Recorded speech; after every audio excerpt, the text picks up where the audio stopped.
naman daw ang trabaho nila. Ang budget doon ng kabuhayan sa barangay project sa buong Pilipinas na binigay ng Office of the President is 2 billion pesos lang para sa buong Pilipinas yun. So, naraman naman yun. Bakit gano'ng kalaki ngayon? Flood control project pa lang, umabot ng billion o minsan ano pa, 1.3 trillion po yata. So gano'n, kaya ayaw ng DPWH ng Office of the Peace Process, Office of the President noon, na bigyan na mga project ang mga Corps of Engineers sa armed forces dahil gusto nila hawakan ang pondo ng bayan. Ayaw nakita na ninyo kung paano nila winawalban ang pondo ng bayan. Ito ay napapatunayan sa mga dokumento na nakukuha sa mga opisina ng gobyerno. So, pero gusto na yan paano ibalik. Pero palagay ko, ulit na. Ayusin na lang nila ang DPWH, ang Department of Education for School Buildings, yung agriculture for the irrigation system, marami pang infrastructure na dapat gagawin. Ang DPWH naman, dapat mag-focus na lang sa road construction, saka yung ang problema, makapokus na naman sila doon sa, yung pinaka-issue ngayon, flood control projects, under kasi sa kanila yun. So, hanapan na lang siguro ng paraan, paano ma-divert yung mga projects sa ibang department para mabawasan sa ngayon ang kanilang mga nasasakupan. So, ganun ang nangyayari sa ating bansa. Ang corruption ay nasa process na ginagawa ng ating gobyerno. Pag-aralan sana ng Senate at ng Congress kung paano naibulsa yung mga pondo dahil sa proseso na ginagawa hanggang sa may pa-implement itong mga construction project ng kontraktor. Ang sisi ng gobyerno ay nasa mga kontraktor. Pero ang sisi ay hindi lang sa mga kontraktor, kundi sa lahat na pinagkulan ng pondo ng gobyerno. Planning. Ano ba yung planning? Ang paggawa ng GAA, nagkaroon ng problema sa GAA 2025. Planning yun.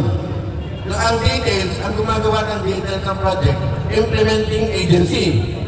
Kung sino nakatoka sa mga construction projects, ibibigay yun sa implementing agency.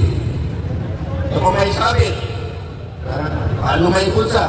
Ibaba yun ng implementing agency doon sa contractor. Sino mag-release ng pondo? Yung gobyerno. So the DBM, ibababa sa department, ibababa sa local government, kung may pakialam ng local government, bago maibaba sa contractor. Na-discuss na ito ni General Magalong. Ang problema, siguro yung iba, hindi nakikinig sa proseso. Marami na nagsasabi ng proseso, pero ang taong bayan, wala pa rin reaksyon. Hinihintay pa kami. Ano naman ang magagawa namin?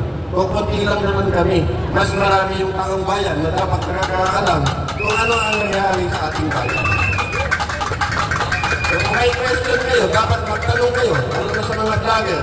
Magtanong kayo doon sa may alam sa mga proseso sa pagpalakad ng mga project ng government para alam din ninyo kung ano ang tamang ibabalik ninyo. Hindi yung sasabihin lang ng iba. Ito may experience. Nag-post kami kung ano yung dapat na gawin. Ipapasa sa amin ng mga trolls. May kabit yan. Ano naman connection ng kabit doon sa proseso ng project implementation? Diba? Ibig sabihin lang, gusto lang nila into yung tao na nagsasalita. Iniimpligan nila yung tao sa issue na hindi connected doon sa issue ng gobyerno. Kaya tuloy nasasabi sila na troll.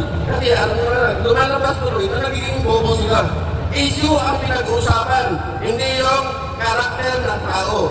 Kung siya ay magnanakaw man ng araw, wala tayong pakialam doon. Tapos gagawin niya lang yung trabaho sa tamang paraan para sa ating bayan. Kung siya man ay magnanakaw, na meron naman tayong mga kote na mag-prosecute doon sa mga kriminal na gumagawa ng hindi tama. Ang discussion sa social media ay yung issues na dapat alam ng tao.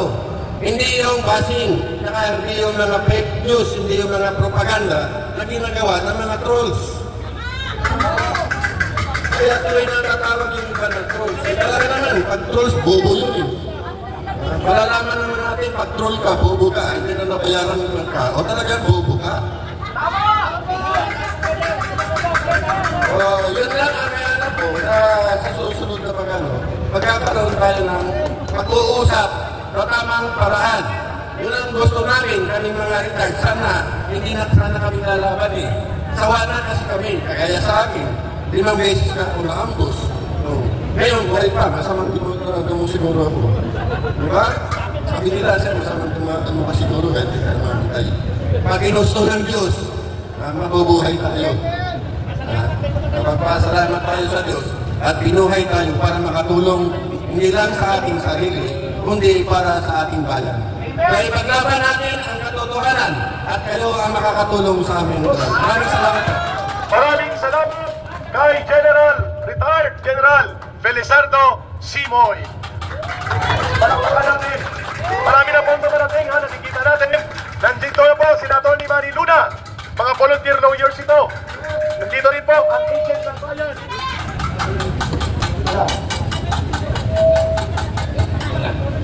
Dito na, may nag-feedback na ang megaphone, ano? Tama na kay Brother Oliver. Mga kababayan, dumadami na po ang pumupunta. Nagsisimula na po ang pagkagising at pagtindig ng sambayanang Pilipino. Maya-maya po, may mga ibang pa magsasalita. Pero bago ang lahat, pakinggan na rin po natin ang boses ng mga manananggol para sa mamamayan, si Atty. Manny Luna.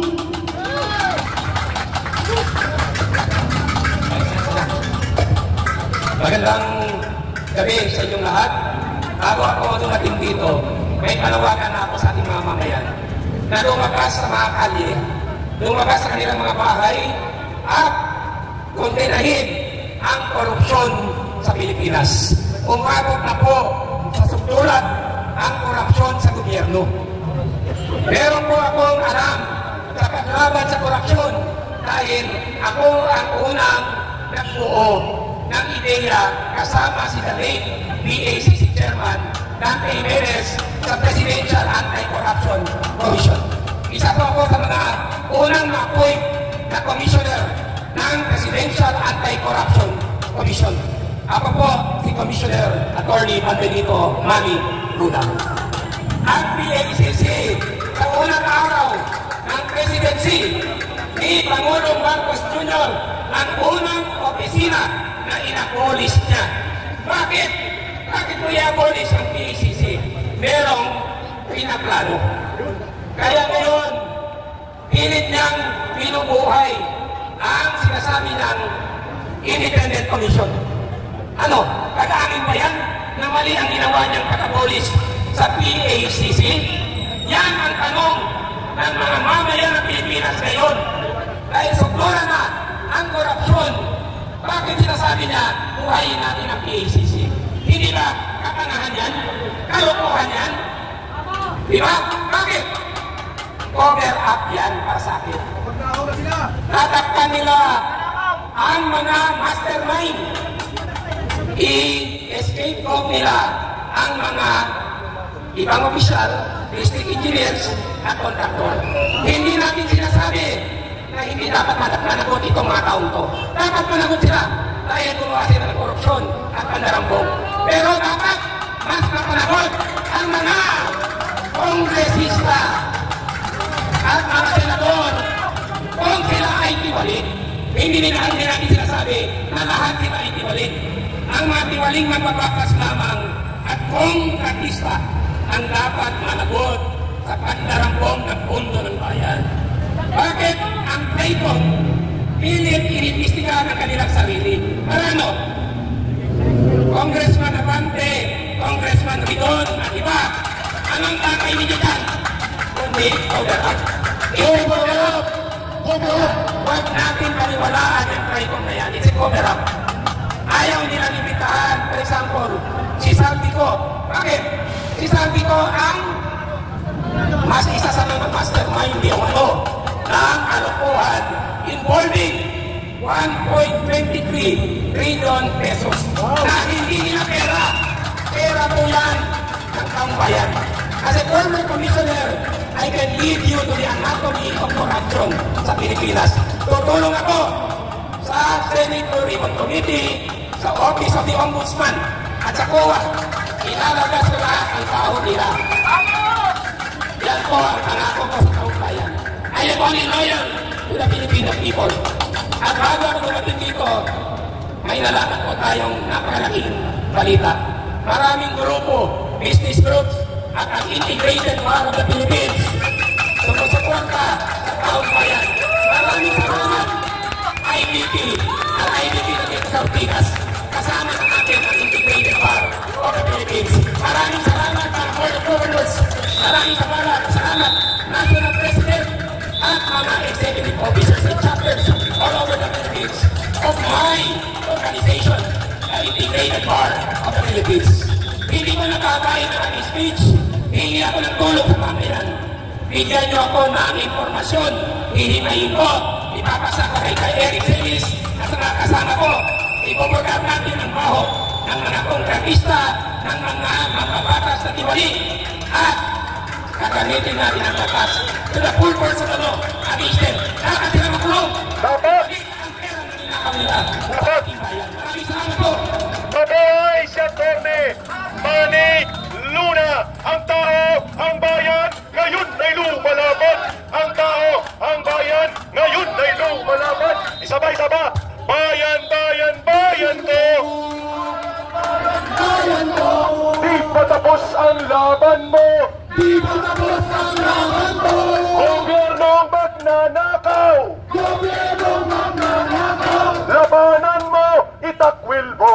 Labanan mo, inakwil mo! Mas masigla pa! Bayan, bayan, bayan ko! Bayan, bayan, bayan ko! Di patapos ang laban mo! Di patapos ang laban mo! Gobyernong magnanakaw! Gobyernong magnanakaw! Labanan mo, itakwil mo! Labanan mo, inakwil mo! At ngayon kasama natin ang agent ng bayan at isa sa mga